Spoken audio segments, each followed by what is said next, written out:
Welcome to this week's episode of the Purple Rock Survivor podcast. We have a special episode this week because this week we are podcasting for something extra special. It's a reward, and if we can wrap this podcast up in under 65 minutes, we are going to be rewarded with a delicious Arby's double stack cheese monster burger with extra horsey sauce. Is that word podcasting for? You bet it is, Jeff. I don't even know if that's a real thing. I just totally made that up.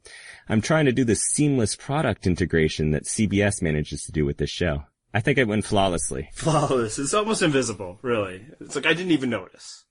I'm so hungry for an Arby's cheesy horsey stack burger or whatever I just called it. You know what? We have this later, but let's get into it now. Survivor is like the worst at product placement, is it not? I don't know, because I don't watch enough. I don't even want to call it reality TV, because I don't really lump Survivor into that. I guess it kind of is, but I'm sure there are other shows that are just as bad, if not worse, though, right? Well, I think it's a staple. It's one of the things that makes reality so profitable, right? Is that they are willing to shill. I'd say why it's particularly onerous on Survivor is they otherwise create a world without products, and then they need to jam those in, and there's just no way to do it elegantly at all. Yeah, there's not a smooth and subtle transition. And I will say I take that back, because my wife watches Top Chef and I occasionally see that, and they do absolutely hawk their products in there as best they can. Like, you're gonna be making a challenge with Hot Pockets this week. Oh, and yeah. all the chefs groan, or no, they pretend like it's an exciting thing. Like, oh wow, I get to make a Hot Pocket challenge. Yeah, or Apprentice does all this, but, you know, there's at least existing in a world, like, with, like, products and stuff, right? This is creating the illusion of being stranded on an island, and then all of a sudden they have to bring a consumer product in there, and it just never works. And even things like that could work better, like busting out the phones for the family stuff. Survivor, like, it's not enough that they have a phone and they, like, show off a feature. They need to, like, read the ad copy and have people say things about it.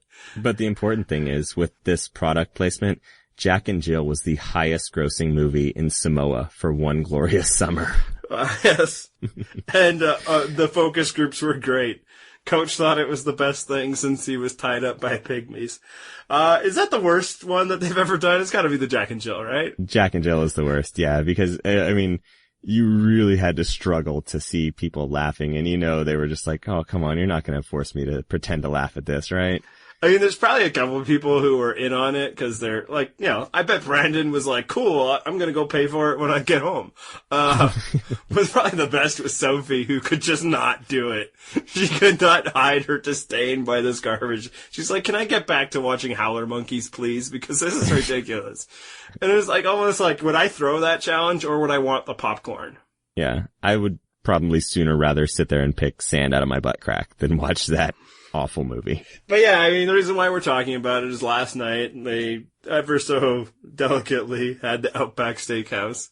And of course the joke that, I made is the loser had 2 meals from Outback Steakhouse because food is terrible. Although I'm sure to those people it wasn't.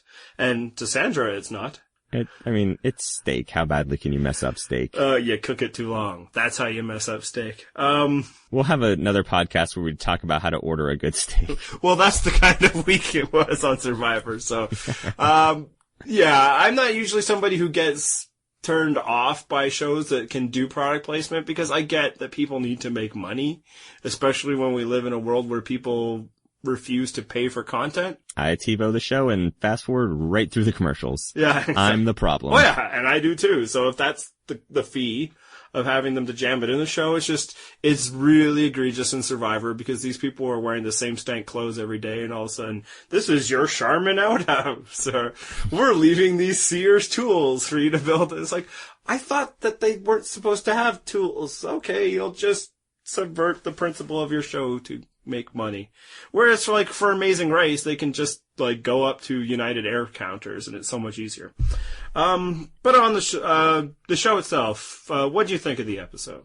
It was fine. I mean, we're generally going to have those predictable episodes during Survivor seasons where if not the exact target of the vote, which alliance is going home. And that certainly was the case tonight. Yeah, I think this is just basically the way it is. We had the seismic event last week. it's pretty rare once one alliance just takes control over after a big move that the next episode is anything but surprising. In fact, usually often what happens is they just jam 2 eliminations together in one episode to get it over with, because it just makes sense. If you just fought and clawed and basically got by the skin of your teeth like that group did last week, you're not going to change things up too much the following week. Like, the only hope don't rock the boat immediately. Yeah, it's like, let's accept this win and move on. Like, the only thing that could have thrown it off was the idol. And, that didn't happen. So, the dominant alliance wins. The show did a good job of jazzing it up with the whole idol sequence that we'll get into. And they decide to vote out Morgan. Was this the right move for the alliance? It was the easiest move. It's funny, they deployed Spencer's exact strategy against Spencer's alliance this week and went for the person least likely to get an immunity idol. Yeah, they learned. Because clearly they didn't think of the strategy last week, because if they did, then maybe they would have anticipated it and given it to Jeffra. Although, again, that would have been pretty impressive if they had done it.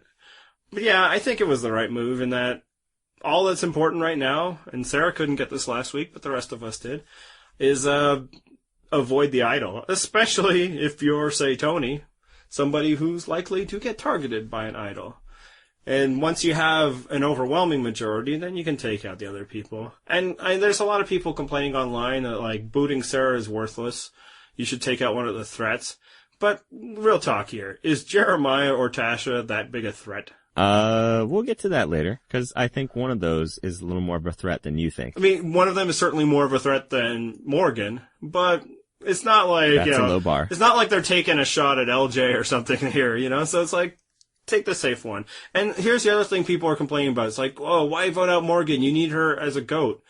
Goats are only useful if they're in your alliance. If they're in the other alliance, you don't get to take them to the end unless you're willing to betray your entire alliance to do it. Yeah, and Morgan, she definitely would qualify as a GOAT, but if you bring Jeffra to the end, that's the next best thing, and Jeffra's a lot more loyal. Yeah, like, Morgan isn't their GOAT. She doesn't get to use that. They don't get to use them unless, like, what's the talk here? Hey, we should vote out Morgan. No. I plan on taking to her the end. Wait, you plan on taking her to the end instead of the 5 of us? Like, right. You're going to flip on us later? Thanks. So, she's not an option for them. Like, she could be an option. Maybe she'll just somehow get there. But I think this one was just about reducing the other tribes' numbers by 1. Which is all that matters. And that's what they did. And now they have a double majority. They can do things like vote splitting or whatever. Now, for one person, though, it's a bigger question. Because Cass spent a lot of the episode poorly justifying her decision of last week and saying that she's a free agent. But then ultimately, she just fell in line and voted with the majority. Was that the right move? I'm going to throw out something here and tell me if you agree with this. Is Cass actually what we thought Tony was at the start of the season? Because I feel like every week that I'm watching her, at least the past 2 weeks, she's turning more and more into what we feared Tony was, and we were very wrong about Tony. I think she's the Tony we thought we saw earlier in the season. Maybe a little bit. A little yes or no, I'll say on that one. She's not as aggressive as he was, and I think that was one of the things that really made us step back. He was just so in your face. And then upon reflection, a lot of that was actually in our face, not in theirs. So she's not that. But somebody who wildly overplays things, who swings from one to the other, who fails to recognize the importance of social bonds.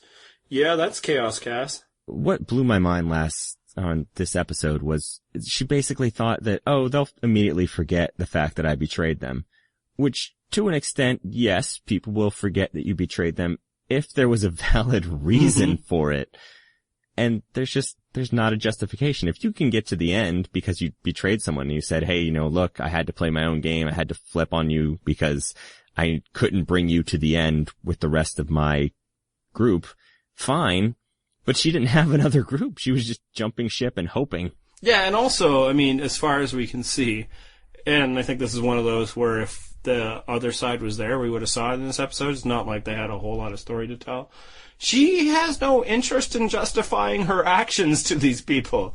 You know, she's like shrugging her shoulders and kind of like, yeah, that's what you got to do, and it's one game, and things will happen. There was no attempt to like, hey, Sarah was against us. I knew she had a cancer. You guys put me in a really bad position. None of that. It was just kind of like, hey, screw you. It's a game. And so it's like, I don't even know how that other side comes to an understanding over what she did, because she's not trying to make them understand. But she was right to stay with the majority, right? Like, oh, absolutely. Yeah, you keep yourself safe. And she was right, too, in saying that, you know, I don't care as long as it's not me. Which is true, because at some point, maybe soon, it's going to be her. Yeah, and like there's talk, like, oh, she could have flipped back to the other side, but that creates a tie.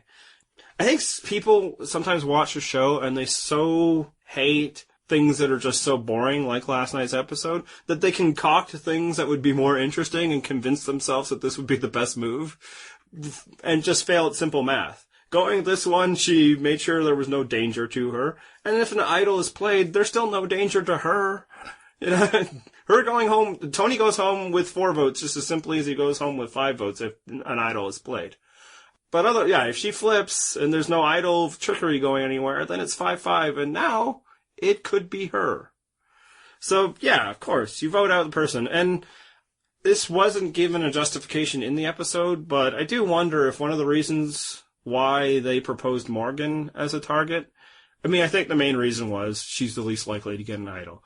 But I wonder if there was any small motivation of everybody saw Morgan and Cass fight, and they gained control of this alliance by voting out the last person that Cass was fighting with. So maybe they was like, hey, we could probably bring Cass along even deeper into our side by picking another person she would want to vote, rather than maybe putting her to a choice by voting out somebody who might be a friend, like Tasha. Oh, I think that was definitely them extending the olive branch to Cass. She was saying, oh, I don't want to be the one that picks, but they probably figured, okay, well, she's not going to say it, but she'd probably be pretty happy if we said Morgan.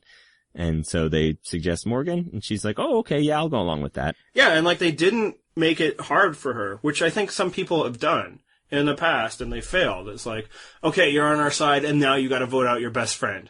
It's like, that's tough, you know?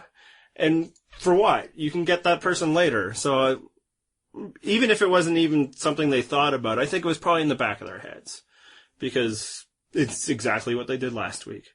So there was one other move to make in this whole decision, and that was Spencer finds an idol in, you know, a pretty entertaining sequence that we'll talk about. Was there something he could have done with the idol? He decided not to do anything with it. Was that wrong? Hell no. Thank you.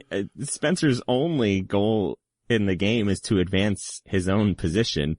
There's nothing he can do with that idol, at least right now, to advance his game other than keep it and use it for himself should he need it later. He already had the immunity necklace. Don't play it on someone else. You need to advance your own game. Yeah, it's too early. I mean, if this was a few years ago and people hadn't figured things out like they figured out just 3 days prior, then maybe it's just like, oh, clearly they're going to vote for Jeremiah because he's theoretically a strong male. And then you could maybe do it like when Russell knew that they were going to target Parvati. Although a lot of that they knew because of other things. Although actually Russell was wrong. He has to pick amongst 3 people. If he figures out Morgan, bravo, Spencer, you're the greatest player of all time. Just like if they had figured out Jeffrey the week before. His move was the move he tried. To try to bring Cass back. And then if Cass gives them the information, then we can talk about maybe him playing the idol. There's still a question of how much do you trust Cass when he's been on the island for a while with her and she's proven to be somebody you do not trust with anything.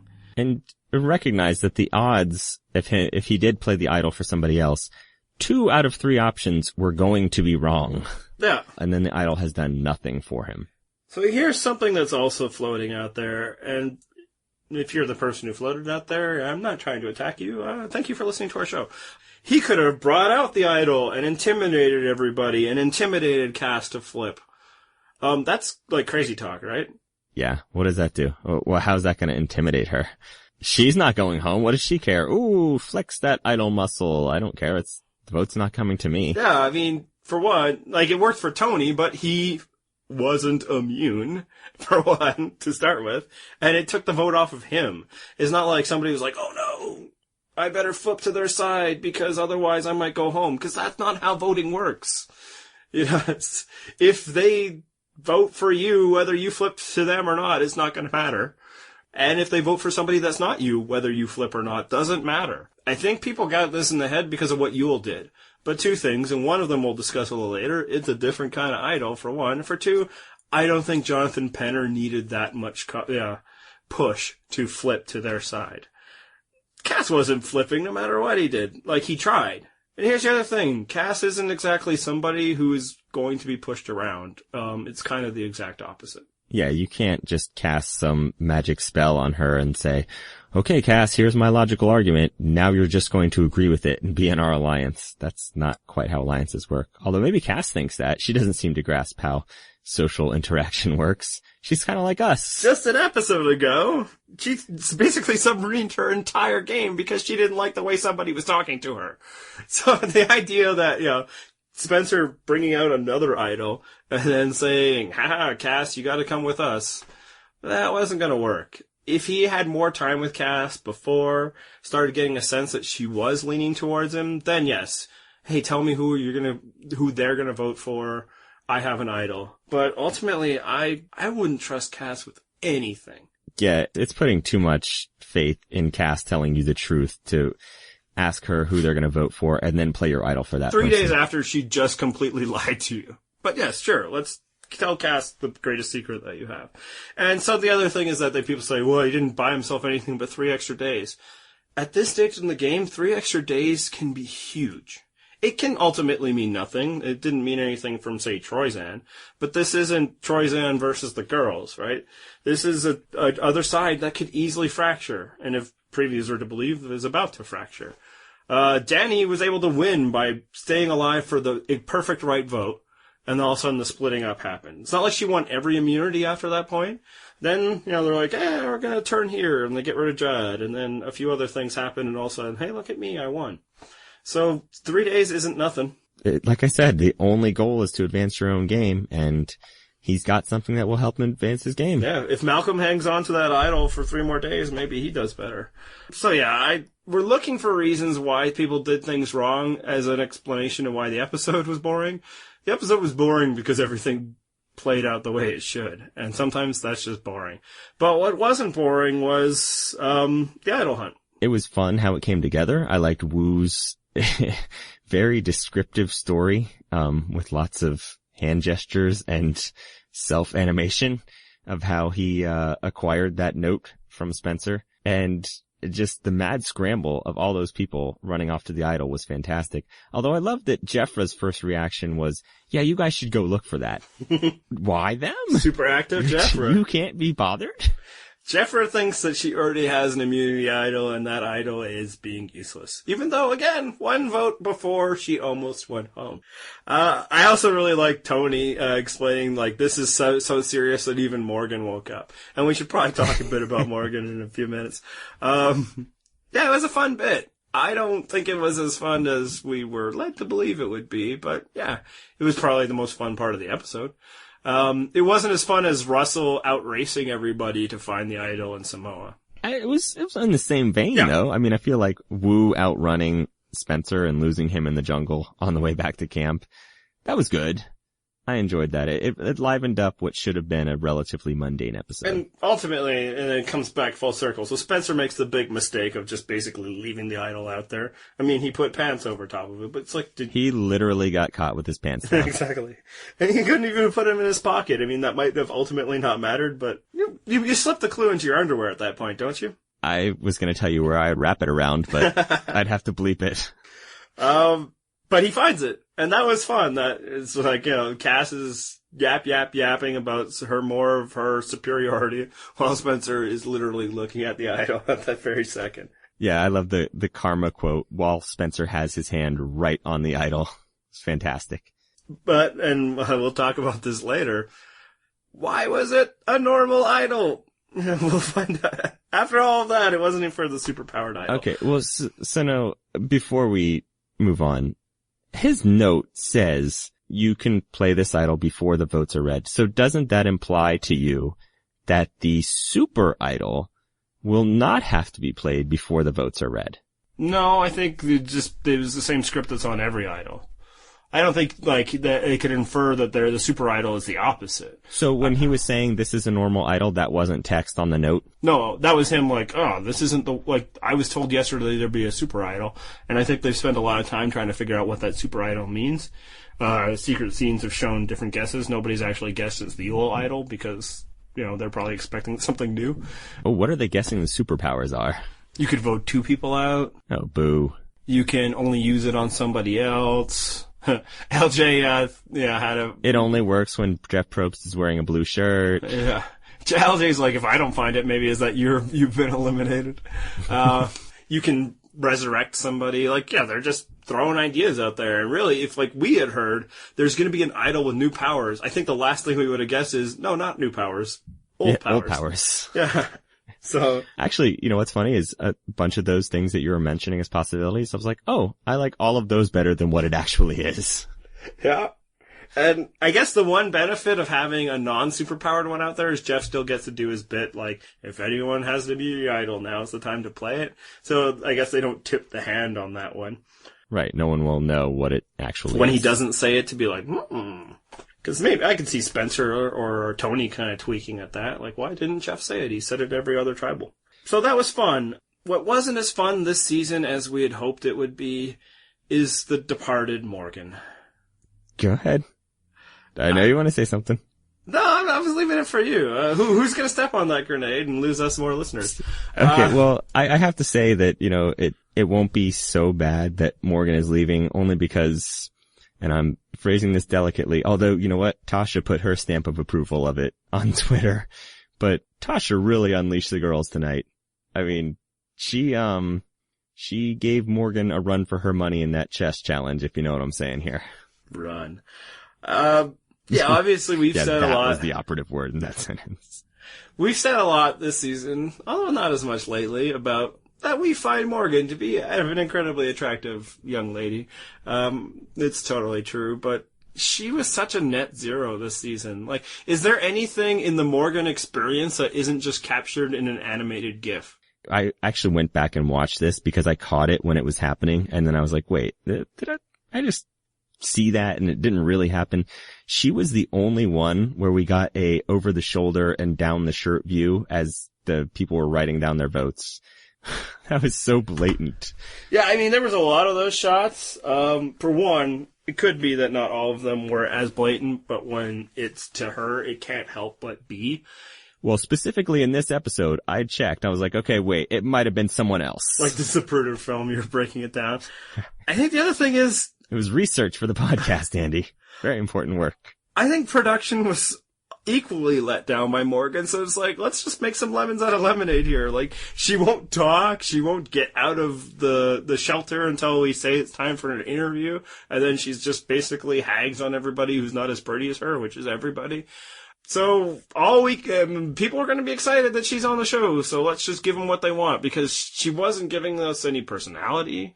She wasn't flirting even. Like, she wasn't even playing the femme fatale that I'm sure they were hoping to get. Like, she was dead weight, even if that dead weight floated really, really well. Zing. You know what else she would not do? Because I watched her Ponderosa video. And yes, that was the only one I've watched this season. I'm a terrible human being. You're going to watch her poverty video. Just get the last bit of the Morgan experience. So she says in her Ponderosa video that she was unwilling to beg on her hands and knees to stay in the game. And I'm pretty sure that's... Alright, we're editing that one out. That is so getting edited out. I just really wanted to say it. Anyway, the Morgan experience. A whole lot of bleeps on our podcast. But yeah, I mean, so, yeah, we expected this moment to be, rather depressing for us. But honestly, I'm more than ready for her to go. I'm very much over Morgan. At this point, I wish Alexis had outlasted her, because that girl actually seemed like she had something to offer besides some awesome photos. I disagree. Well, again, we didn't get anything out of her because she was voted out so early. So yeah, you no longer have to worry about us saying, gross things about Morgan unless she is an awesome juror. I'm on to objectifying LJ from now on. And apparently Tasha.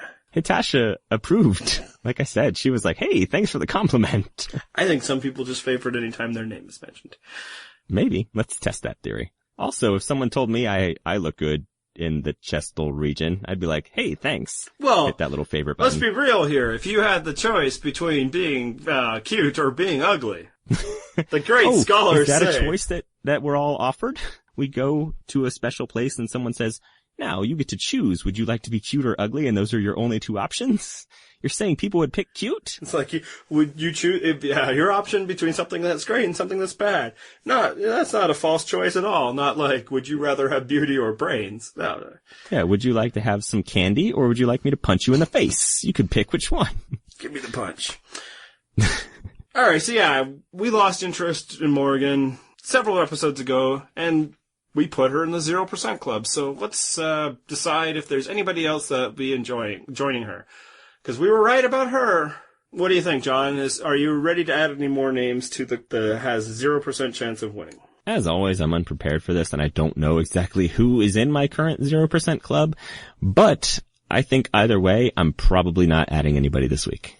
I'm going to go ahead. Jeremiah. You haven't added him yet. See, I was thinking Jeremiah was already in mine, and if he's not, then I would probably add him. Yeah, I've been dragging my feet on him, and I think maybe even just talking you out of it slightly.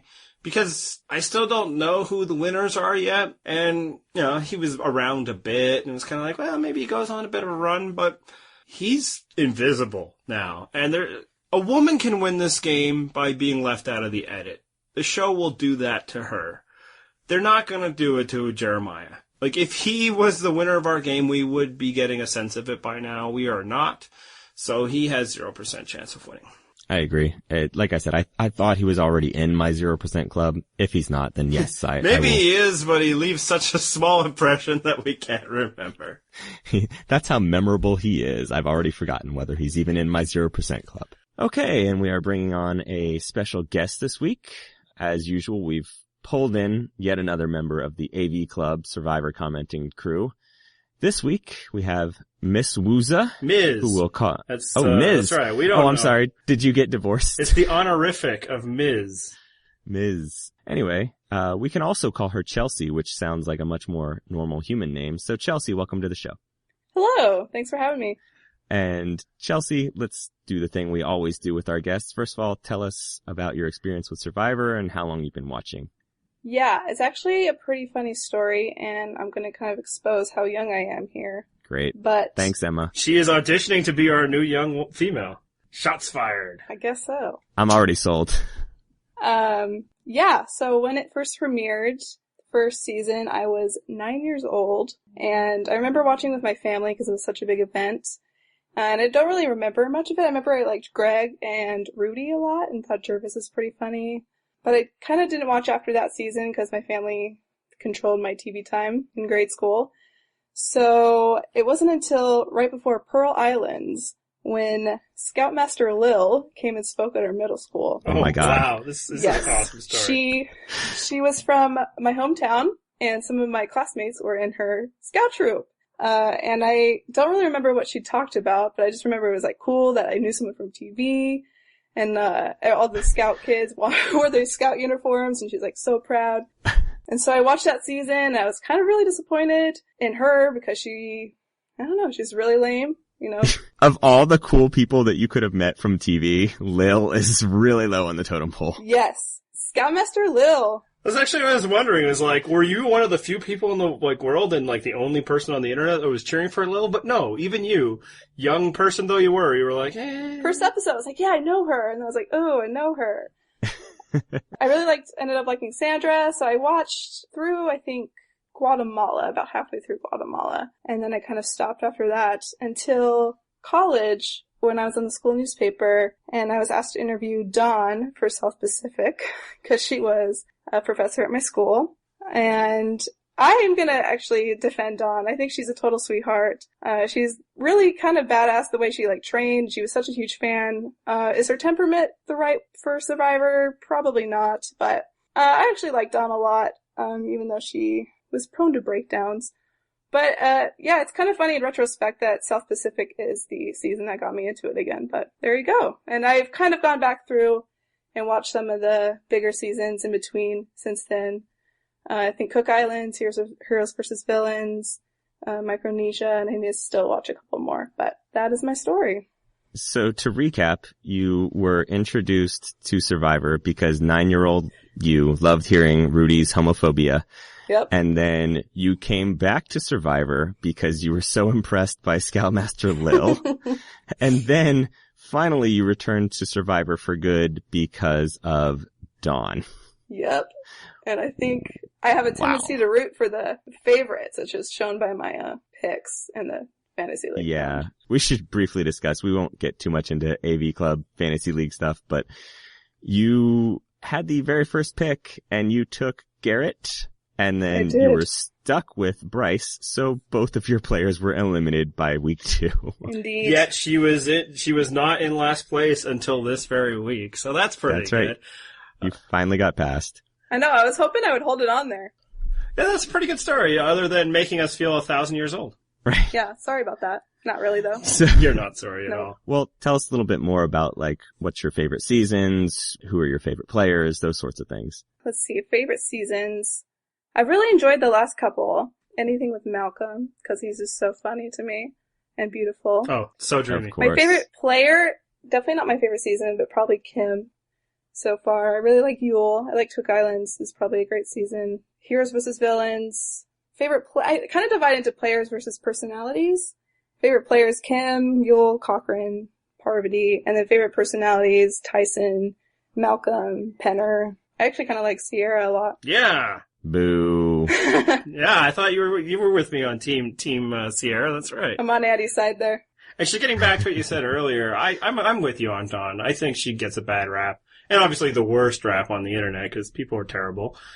I felt so bad for her. I think she's somebody, that she is a fan that knows the moves. She just doesn't have the heart for it. Yeah, she's too kind-hearted for the show.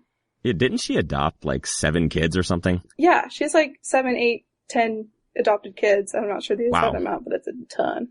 Yeah, and that kind of gets to something we've been talking about on this show this season. There's a difference between game behavior and real life behavior, and I think in real life behavior there's a very good chance that Dawn is better than most of the people watching the show. Or listening to this podcast. No, the people who listen to this podcast are golden. But then in the show, she votes out Brenda, and all of a sudden she's evil. Like, let's get real here, people. She voted out somebody in a competition that forces you to vote people out. In her real life, yeah, she's dedicated to helping people, so. But yeah, just in that season, I thought she had all the right moves. In fact, basically, Cochran won because Dawn had those moves. But nobody wants to see you cry about it. Yeah. Yeah, that's her fatal flaw. But it does make her an interesting character. Emotions are her fatal flaw. That's right. Things that I know not about. I was going to say, this is why you and I would be good on this show, Andy. No emotions here. Well, that said, maybe sociopaths aren't so good at it either. We're going to have to see how Cass does. Oh. Okay, so speaking of impressions of people on this particular season, we wanted to discuss first impressions because I think all 3 of us actually watched the preview videos, read the bios of these people, and were kind of astonished halfway through the season at how incredibly wrong we were on some of our first impressions. So I'm going to let Chelsea go first. Who were you most wrong about? Probably my pick, Garrett. Yes. No undeniable proof there. Yes. I remember I wasn't too impressed with really any of their like pre-interviews and the things that were on paper. And I was debating between LJ and Garrett, I think, because they seem to have like the combination of brains, beauty, brawn. And I really thought that Garrett's like kind of douchey jokes on the interview were tongue in cheek, but they were obviously not. Nope, he was just a douche. And I kind of couldn't justify picking beauty over brains, so that was my justification. But anyways, I was totally wrong. Also, I got Bryce last, and I was like dreading that, but he actually, I kind of liked him. He wasn't Colton 2.0 like I was fearing. Yeah, I think we were all fearing that one too. And I'm also gonna have to go with Tasha. Like, I wasn't super impressed with her the first episode, but I've really come around on her. I like her a lot. It's those accountants. They're amazing people that everyone wants to hang around with. Yeah, it's interesting you said that you were choosing between Garrett and LJ, because I had the second pick, and yeah, it was like, Sarah, LJ. So, I can show you some sympathy, because clearly I screwed that one up too. But at least I wasn't, blinded by abs. That's You never know. I mean, I'm sure Sarah's got quite the six-pack going. Sarah's a pretty girl. She's very fit. Yeah. And kind of the same deal. I thought brawn would do better than beauty, and also I probably just wanted to look smart by not picking the obvious choice. How about yourself, John? Who were you wrong about, or is the answer just everyone? I think it's pretty clear that I was wrong about a lot of people. It's a tough call, though, between Jatia, who I was so clearly very wrong about, or Spencer, who I was wrong about in the opposite direction. Yeah, Spencer. I think most of us, actually, having seen Spencer's preview videos and read his bio, thought, wow, this guy, he's going to be terrible. Couldn't stand him. We basically said that he would be a lot like us if we were ever on Survivor, which was just a very bad omen for our own chances. And he's turned out, it's funny, the bar was set so low that he might just be mediocre, but in comparison to what I thought he'd be, he seems amazing. Yeah, and moving beyond just the pregame interviews, because I think that we found that that's a terrible way to judge people, but make sure you listen to next season's preview podcast.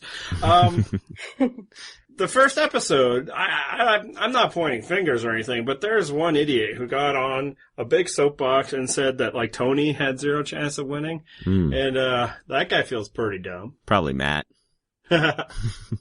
Yeah, so I was incredibly wrong about that. Maybe. Actually, speaking of which, that's a pretty good transition, because we've had some discussions, and it seems like we might have an interested party in Tony to be interviewed by us at some point, which we hadn't ever really intended on doing, interviewing survivors, but it seems like Tony's a big enough fan of the show that I feel like it might be a fun interview. So those of you listening, if you'd be interested in hearing us do that, shoot us an email, send us a tweet, whatever, let us know. Actually, I think, Chelsea, you might have been the first one that suggested it. And I think so. He tweets at you guys all the time. I was like, just have him on the show. It'd be great. He was on board, and I was like, I hadn't even thought about that, because I figured he had CBS contractual obligations. He couldn't do certain podcasts, blah, blah, blah. There's a chance that Tony was just being nice to us. Let's not get too crazy here. I think Tony's playing the social media game about as aggressive as he's playing the game on the island. But are you saying that we're the unattractive girl at the end of the bar that he bought a drink just out of pity? I think he's doing very good control of his image, because, he is now a career Survivor player. And yeah, I couldn't have been more wrong about him to start. Even the things that I was confident about, because, I hedged. I was like, he might do well, but he's not going to win because he's too aggressive. Well, so far that hasn't seemed to matter. And it's like, and people won't like him? Nah, it sounds like people like him. I like him. Not just because he has been nice to us on Twitter. I think he's been refreshing, and it kind of makes me think about players in the past. So that's the first impressions of people this season. But if you think back to old seasons, is there anybody who you were just completely wrong about? And I mean, your first impression compared to where they were, not necessarily the first time you saw them and then they came back and aged and matured, and 7 years later they were better. Chelsea, is there somebody you can think of in the past that you were just kind of wrong about, besides Lil, I guess? Actually, the first thing that came to my mind was Kat, funny enough. You had high hopes for Kat? No, I originally just thought I was going to hate her. Thought she was this total dumb nitwit who really shallow, and most of that, is true. But I was, at the end, really impressed with her at her first season. She wasn't bitter at all. I totally thought she was going to be. Yeah, we all thought she'd be the bitter juror, and she was cool. Yeah, she was cool. She's just young, wanted to have a good time, and she came back and she tried as hard as she could, I appreciate that. And she likes my tweets on Twitter sometimes, so I'm all for Kat. Yeah, I think we thought she'd be an annoying nitwit. Turns out she was a lovable nitwit who has given us some great parts of the lexicon for Survivor that will last forever. Is she liking your tweets because you're talking about working out and or abs? Because that seems to be her favorite things. I can't remember which one she favorited last. It wasn't about abs, though. Or did you do hashtag I love selfies? And then she was like, oh, favorite. It was something totally weird. She had to search the word Survivor. I don't think it even hashtagged it. It was pretty funny. How about you, John? Who have you been most wrong about in the past? I think, honestly, Austin. If I have to go back to Pearl Islands, I'd say Austin I thought was just going to be this massive challenge dominator, seemed like a likable enough guy and had no personality, was just really not the physical force everyone thought he would be, and then, of course, ultimately quit. Yeah, I think for me is the one that everybody probably got wrong, including Jeff Probst. It's Richard Hatch. Yeah. When you first start watching Survivor, it's like, who is this schmuck? He's like sitting up in a tree, he's this flabby guy, just kind of like, nah, I'm not doing that, and like pushing around orders, and it's like, I mean, we didn't even really know what Survivor was yet, but it was like, they gotta get rid of that guy. And then it turns out, no, he's the winner, and he's the one that's going to shape the game. And then, kind of coming full circle, when I first saw Russell Hantz in Samoa, I could not stand this guy. He was bragging about having all this money and then making up these lies and I'm gonna cause chaos. And it's like, why are you burning people's socks, dude? And then the worst was just his outright misogyny, right? But as that season goes on, even I started to root for the guy, almost against like my better wishes, because what he was doing was so revolutionary and exciting. And then you also just kind of get caught up in the underdog bit. Because, they came in down numbers, and the other tribe didn't exactly seem nice. Laura Moret and Shambo and John Fincher, kind of jerky people. So I almost was like, maybe it wasn't so bad with Russell. Maybe he could win. And then as it started getting close to the end, it's like, wait, those things at the beginning happened. So it wasn't like it was a wrong first impression, but it was almost like my opinion kept changing back and forth. And then when he didn't win, it's like, oh yeah, he's a terrible person, and that matters. Yeah, it turns out that if people don't like you, that doesn't change just because what made them hate you happened, 2 weeks ago. Yeah, and it's almost like, it also turns out if you're the kind of person who, like, views people that way, it's probably hard to connect with them. But, yeah, and like a lot of people, this season I've been more wrong than ever, but, I'm also fairly good at my first impressions of Survivor. But clearly I can be very wrong, as the 0% Club will reveal. Speaking of impressions based on appearance, how would you judge Medea? Because that's my transition I'm going to use to talk about the Medea idol. First class. That's a podcast word right there. Thank you. The Tyler Perry Tyler Perry presents Tyler Perry's I Can Do Immunity All By Myself idol. Yeah, that's right. For those who are just now, for some reason, finding out about this, which apparently, like, we keep getting tweets and comments and stuff at various places saying, so what's the idol? The idea is that it's just Yule's idol from Cook Island. It's the exact same thing. You can use it after all the votes have been cast. And it seems to me that the reason they got rid of it is because it was way too powerful. Mm-hmm. So Andy and I were discussing this, and we're wondering, can you guys think of any way that idol could possibly be beaten? I'm going to jump in here because I like to do that. The one thing, I think they took it away because, you try an idea and you refine it. I mean, the very first idol they put in was almost worthless, right? It was like you had to play it just then. You had to just basically, it was like another immunity necklace. Nobody could vote. That's the one that Gary got in Guatemala. So they go like, oh, well, that's not going to change much, even though it did save Gary for 3 days. So they came up with this, and yeah, they came up with the idea that it was too strong, and it is. You just need to think about it. It's like, you have a get out of jail free card, and it's so dominant that why would anybody even risk themselves by voting for you? The one flaw is it existed twice, and I just don't know if there's enough data in those two sets for us to really know how powerful it is. Because both of those guys ended up not needing it, and that's why I think the narrative is formed that it's too powerful. But Terry was never not immune. So it's not like his idol ever actually saved him until the very last vote. And Yule basically needed an idol for one vote. He needed an idol to flip Jonathan Penner. Once that was done, he had numbers with a very tight alliance that I don't think in any other circumstance, whether Yule had the most powerful idol or not, would have broken it up. So it's kind of like a normal idol would have been fine for Yule. So while on the face of it, it certainly seems like it's far too strong, maybe all it takes, and we've already seen this, and I think maybe another reasons why they introduced a more powerful idol, is that Survivor players have figured out how to break the idol, which is basically vote splitting. And there's no reason why vote splitting wouldn't work with the Tyler Perry idol as well as it works with the other one. Here's the problem for this season. Nobody knows what this idol is or how to beat it because they don't know what they're fighting against. And even more ridiculous, we got a new idol last night and it wasn't even this one. Like, what are they doing introducing other idols? When are they gonna find this super-powered idol? Like, Final Five?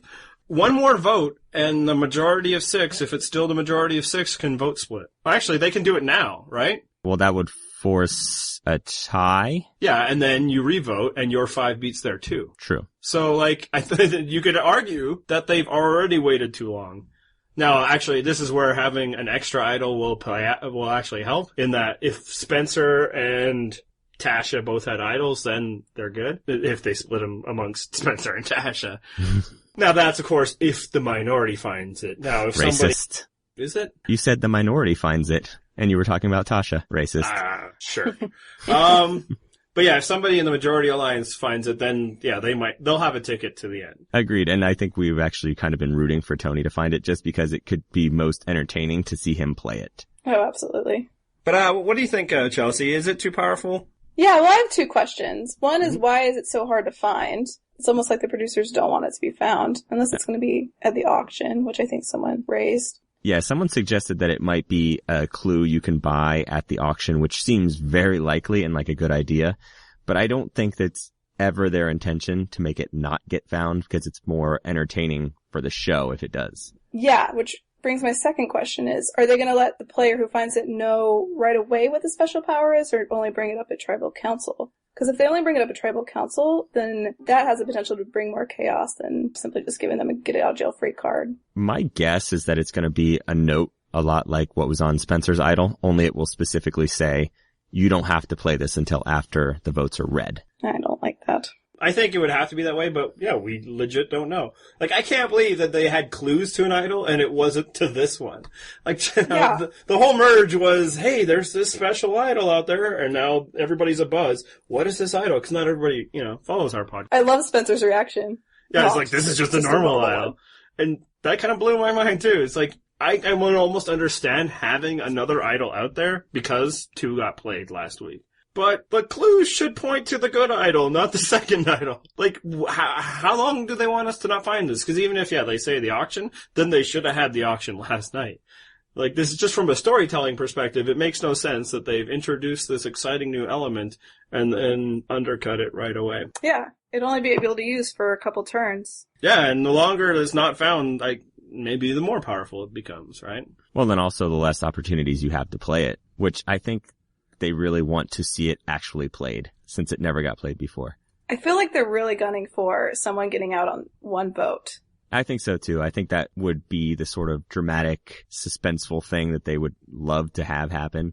Yeah, we never saw the moment where, everybody thinks they voted out Yule, and then he's like, not so fast, You get the inverse. Now, of course, if this became the new idol standard, and I don't think it will be, you lose all the fun moments like James going home with 2 idols in his, well, not quite pocket because they were so big, in his bag. And that sort of thing. Or Alex being so smug about playing an idol, and then we're like, hey, guess what? We didn't vote for you, buddy. The one question I do have is, I wonder if this idol will allow you to transfer it. Yeah, I was just thinking that. My guess is no. And just kind of by judging the way that Terry and Yule didn't play it, I think you could transfer it, but it has to be prior to Tribal Council. You couldn't hear the votes being read and be like, all right, I'm playing it for that person. I think you need to be holding the idol and say, here's the idol, it counts only for me. Right. It's already powerful enough as it is. Why add to it by allowing you to transfer it at Tribal? So, I think you can surrender control of it, just like you can surrender control of an immunity necklace. Like, if you think your partner needs it, you could give them the idol, and now it's their idol. But you couldn't wait till after the votes are cast. I'm hoping. I guess we'll find out. It all comes down to what Tyler Perry wanted this season to be, I guess. Yeah, I think we need to see the texts is the thing. We should get the full convo between Tyler Perry and Jeff Probst. That needs to be matter of public. Is this the first we've heard that he's a Survivor fan? You know what? I gotta be honest. I'm not too up on my Tyler Perry news. So I don't know. He may have been proclaiming loudly his love for Survivor for years, and I never caught on. We'll find out when his next movie is about people stranded on the island, and it's the... Medea Goes to Samoa. Oh my god. Can you imagine how terrible that would be? I certainly can. I'd probably watch it. But yeah, we spent a lot of time, rendering garments about why would you go back to something that was already proven to be a bad idea? But at this point, it's like, could we at least find out if it's a bad idea?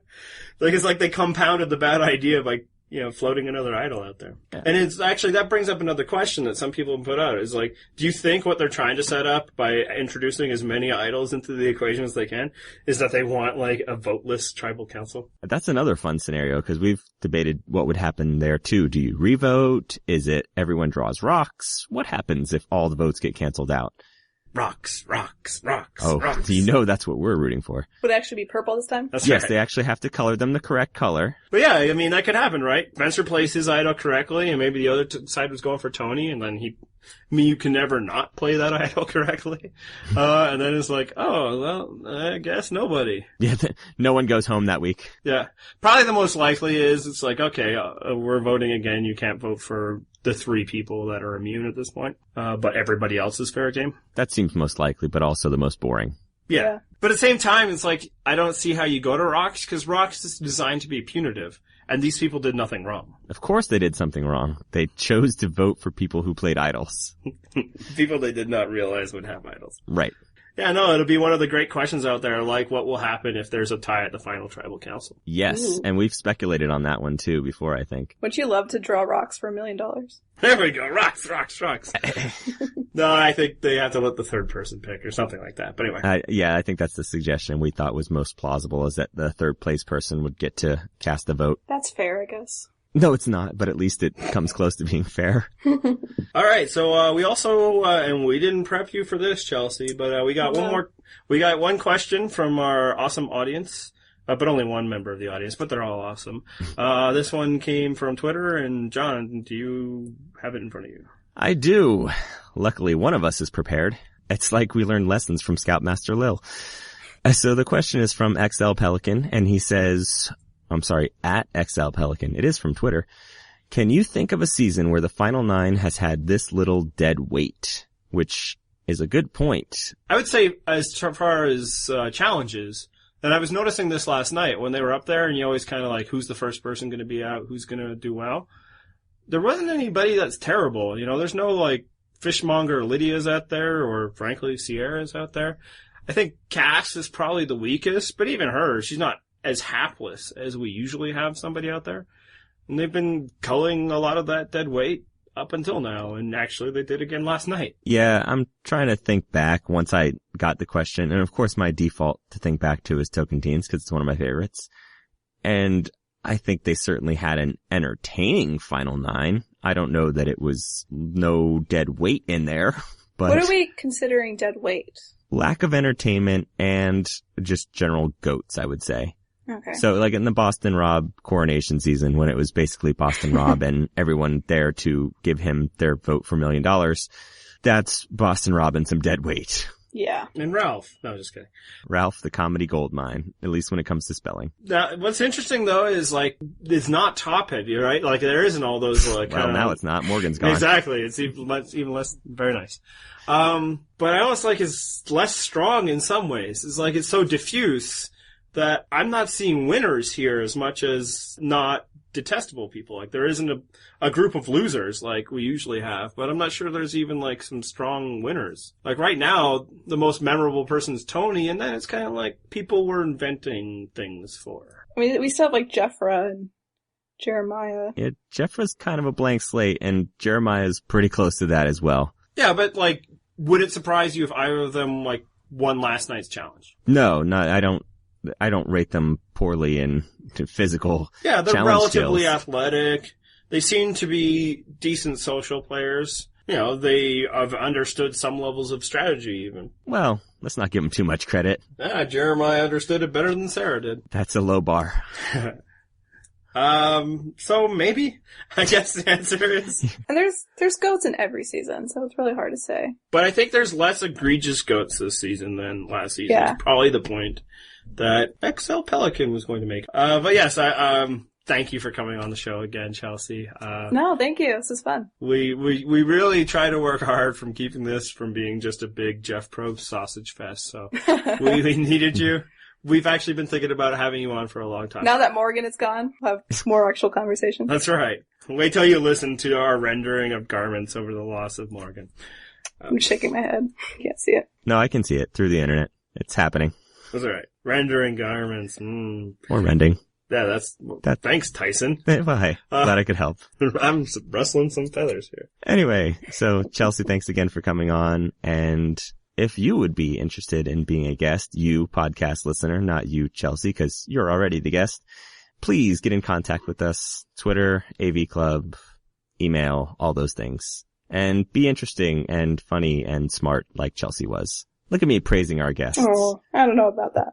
And if you have stories about Scoutmaster Lil, that gets you like to the front of the line. Yeah, at least if you had some contact with the survivor in the past, try to have a more interesting survivor than Chelsea did.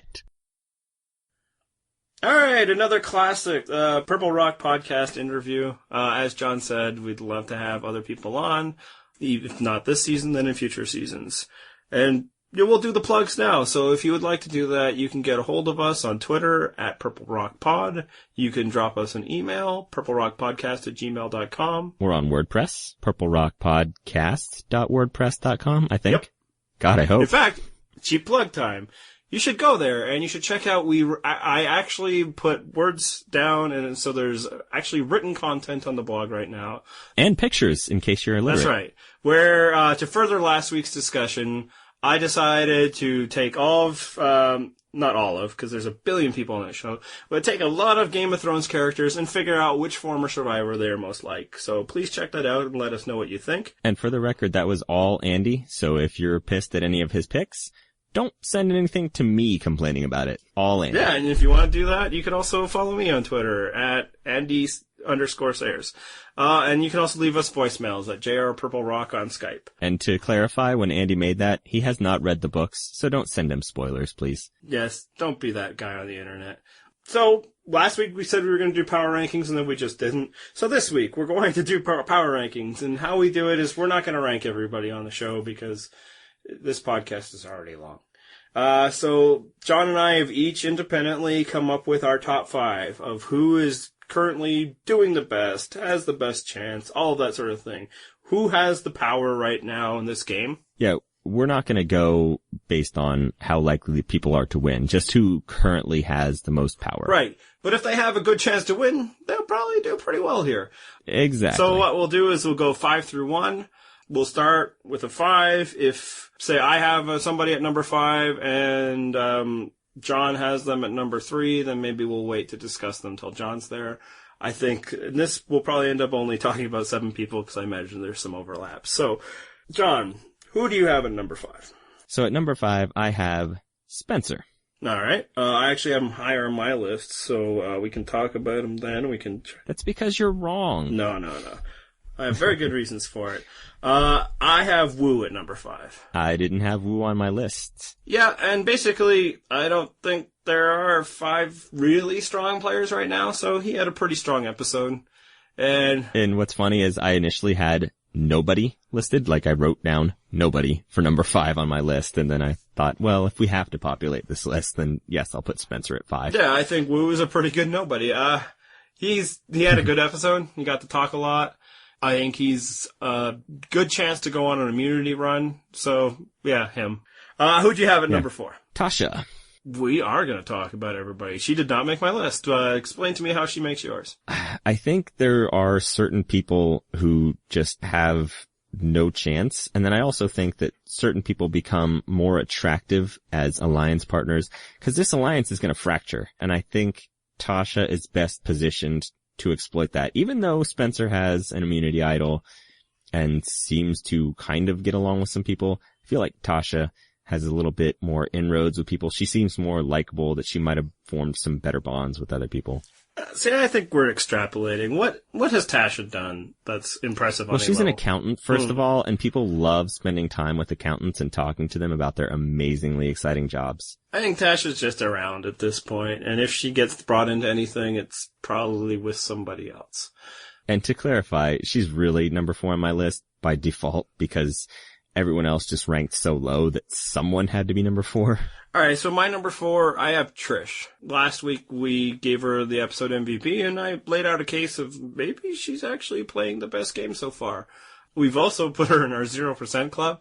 No, I haven't proved to have great judgment on that, but I still kind of stand by that. She might not win, but as of right now, I think she has earned this placement. I disagree. Didn't have her on my list at all. She's right back. Your list is terrible, man.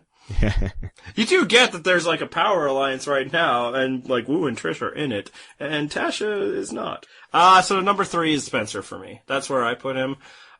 Is it possible that Spencer's getting the winner at it? Because he's not that compelling a speaker, but he seems to get to speak a whole lot.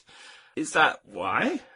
The only other reason I can think of is that they're setting him up as if they can't get Stephen Fish back in a future season, they'll bring Spencer instead. See, I don't think they think that far ahead of like, we need to create a nerd hero.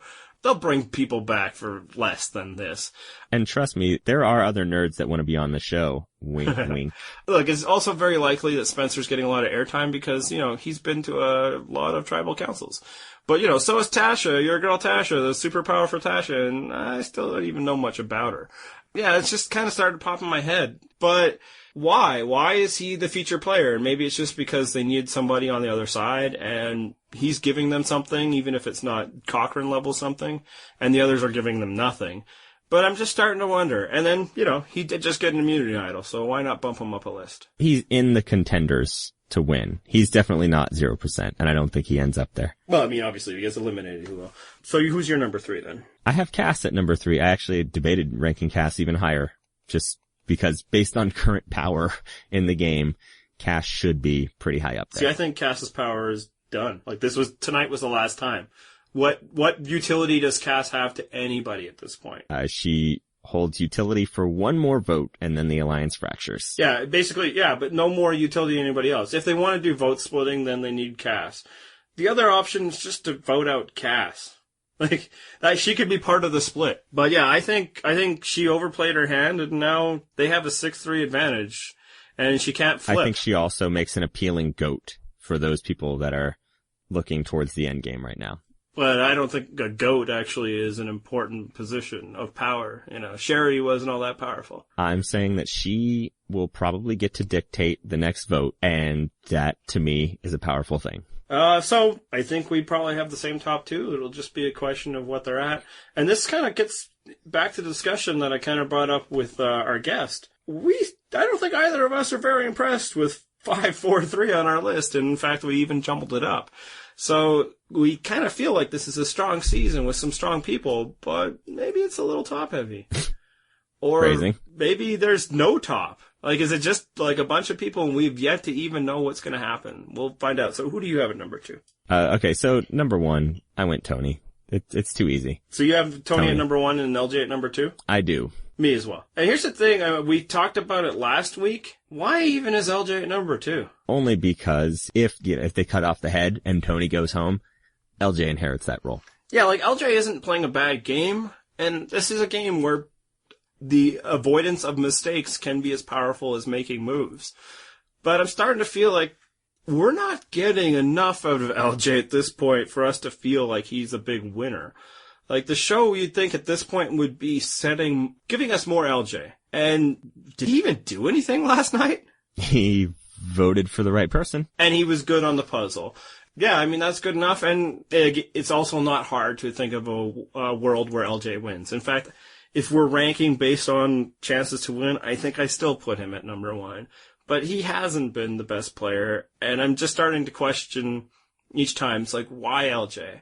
Why is he impressive? Because, he's a good-looking guy who has stayed in the game so far, I suppose. But he's not really doing much out there. But the guy that we put at number 1 is doing a bunch of stuff out there. And I think the most important thing for me, actually the most important reason that I've heard for putting Tony in this spot all season, happened in the episode where they said Tony is likable, which is something that we've discussed back and forth all season. Like, how do the people around camp view him?